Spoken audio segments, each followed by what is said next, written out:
እንደምን ከርማችኋል? ጾም እንዴት ነው? ዛሬ ሶስት ሀሳቦችን ላጋራችሁ መጣሁ። የመጀመሪያው ስለ አምስቱ ጾታ ምዕመናን ያገኘሁት ሀሳብ ነው።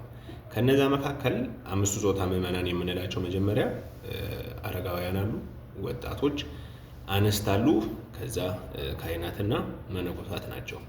ከነዚህ መካከል ብዙ ጊዜ ወጣቶች በዝሙት ሲፈተኑ አንድ በእውቀቱ ወግ ነበረ።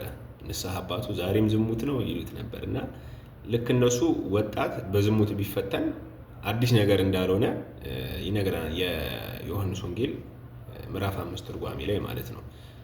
ስለ መጻጉዕ የሚናገርበት ቦታ ላይ ስለ ድውያን እና ስለ አምስቱ እርከኖች ስለ አምስቱ መደቦች ሲናገር ነው ስለዚህ የሚናገረው ማለት ነው። እና ከአምስቱ ጾታ ምዕመናን ወጣቶች በዝሙት ይፈተናሉ ይላል። ስለዚህ በዝሙት መፈተናቸው ኖርማል ነው። ግን ወጣት ሆኖ ወይ በስስት ወይ በፍቅረ ነዋይ ወይም ደግሞ ስልጣን በመውደድ ገንዘብ በመውደድ ቢሆን ይሄ እንድንታዘበው እንዴት ወጣት ሆኖ እንደዚህ ያደርጋል እንድንለውም ያደርገናል። እንደገና እሱ ራሱ ግን ያንን ፈተና ደግሞ በ40 ቀን ባገኛት ጥምቀት ደግሞ ድል ያደርጋቸዋል ማለት ነው ሌሎቹን ፈተናዎች። ልክ አሁን ሽማግሌ አረጋዊ ደግሞ በዝሙት ሲፈተን ስናይ እንዴት ሽማግሌ ብለን ግር ሊሆን ይችላል። ግን እንደ ወጣት ደግሞ አይሆንም። ግን በፍቅረ ነዋይ ግን ተጠምዶ ብናገኘው ግን ማን ይጦረኛል ብቻዬን ቀረው ከሚል ሀሳብ ነው በሚል እንረዳዋለን አንድ ሽማግሌን ማለት ነው። አንድ መነኩሴ በስስት ቢፈተን ይሄ ጦሩ ነው ለሱ ማለት ነው። ነገ ይሄን እንዴት ላገኝ እችላለሁ፣ በረሃን ያለሁት እንደዚህ በገዳም ተወስኜ ነው ያለሁት እንዴት ላገኝ እችላለሁ በሚል መነሻነት ለስስት ጦር ሊጋለጥ ይችላል ልንል እንችላለን። ስለዚህ ኤክስፔክትድ የሆኑ ነገሮች አሉ። ከወጣቶች ዝሙት ኤክስፔክትድ ነገር ነው።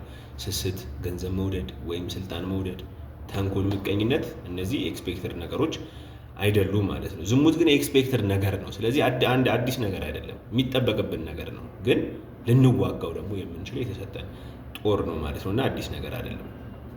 አንደኛው ይሄ ነው። ሁለተኛው ደግሞ ጌታችን ኢየሱስ ክርስቶስ በዛ በቤተ ሳይዳ ሲያልፍ በመጠመቂያው በኩል ይህ ሰው ደዌ ጠንቶበታል ይላል የዮሐንስ ወንጌል ምዕራፍ 5 ቁጥር 5 ላይ ማለት ነው። ደዌ እንደጠናበት አውቆ ምን ይለዋል? ልትድን ትወዳለህን ብሎ ይጠይቀዋል ማለት ነው። ከዛ አዎ ብሎ ይመልስለታል መጻጉዕ ማለት ነው። ከዛ ነው የድነቱ ነገር የተፈጸመለት። ጌታ ኢየሱስ ክርስቶስ ማዳን አይችልም ወይ? ይችላል።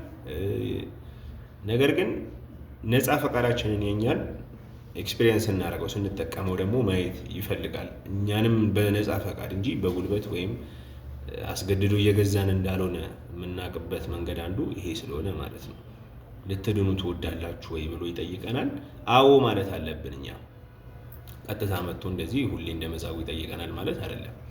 ዴይሊ ልትድኑ ትወዳላችሁ ወይ እያለ ይጠይቀናል። እኛ ደግሞ አዎ ያልን ቀን የመዳን ቀን አሁን ነው ብለን አክሽን እንወስዳለን ማለት ነው። ያ ሁለተኛው ሀሳብ ነው። ስለዚህ አዎ ልድን እወዳለሁ ብለን ምላሽ መስጠታችን አስፈላጊ ነው።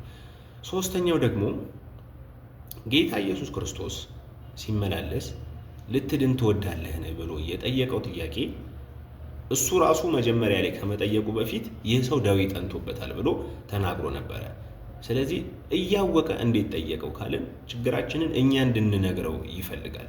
አዎ ልድን እወዳለሁ፣ ታምሜያለሁ፣ እንደዚህ ተቸግሬያለሁ ብለን እንድንናገር ይፈልጋል ማለት ነው። የምስጢረ ሥጋዌ ትምህርትን ቢኖረው የኢንካርኔሽን ነገር ላይ ሰው ሲሆን እንዳላዋቂ ሆኖ ልትድን ትወዳለህን ይላል።